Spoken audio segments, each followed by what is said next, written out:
today's video, gagawa tayo ng macaroni pasta, broccoli. Gagamit tayo nito, cloves na pasta. So, cloves siya na pasta. Maganda kung may malaki kayo, pero yung sa akin, maliit lang yung nabili ko kasi urgent na nabili ng recipe. At saka of course, broccoli. Maganda kung may fresh or frozen broccoli kayo. Tapos, ganito. Cooking cream, light yung ginagamit ko kasi they are on diet. And of course, pwede kayong gumamit ng pizza sauce or pasta sauce.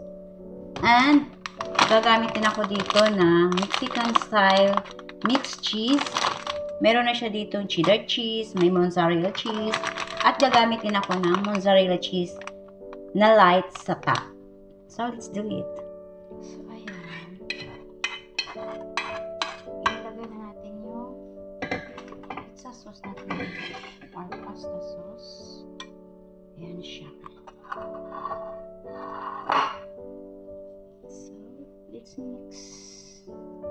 Ito na yung broccoli natin. Chop ko lang siya ng pino. Ganyan. Yung fresh na broccoli, kailangan nyo siyang i-boil for 3 minutes para i-half cook lang siya. Kaya ilagay ko na din ito. Ayan. Lagay lang natin ito. Ayan, haluin lang natin. So, ayan. Ready na siya. Ready na din yung ating Pyrex na may pizza sauce. And of course, ready na din yung ating pasta. Yung pasta ko ay niluto ko lang siya, pinakuluan, tsaka na-drain. So, ito na, ready na. Ang gagawin natin ay ilagay lang natin dito sa loob ng pizza. So, ganyan. Mas maganda talaga yung malaki yung ano mo, yung pasta mo kasi ano siya parang buo. Ayan o. So, ganyan siya. Ilalagay natin dyan. Ayan. Tsaka ito yung ano natin, broccoli. Ilalagay lang natin. Ayan, sa loob. So, ayan. Maganda talaga yung malaki ang pasta mo kasi hindi ka nahihirapan. So, i-continue lang natin yung process. So, ito na siya. Ayan. As you can see. Ayan. Naano natin siya hanggang dito. At ito na yung liquid cream natin. Yung liquid cream natin is tinimplahan ko lang siya ng salt, black pepper, and garlic powder para may lasa siya. So, ibuhulog na natin dyan sa taas. Ayan. Ang nagamit ko pala dito is 500 ml na liquid cream.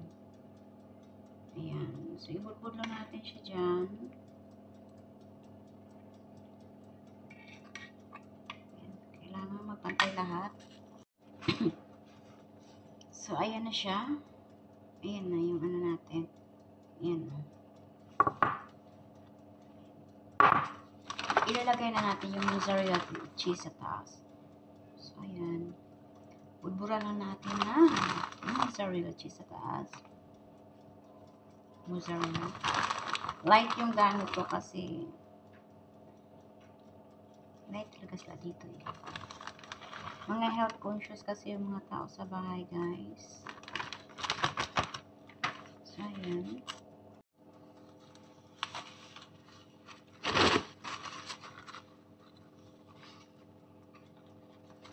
So, ito na siya. Ayan. Ayan. Lulutuin natin siya sa oven.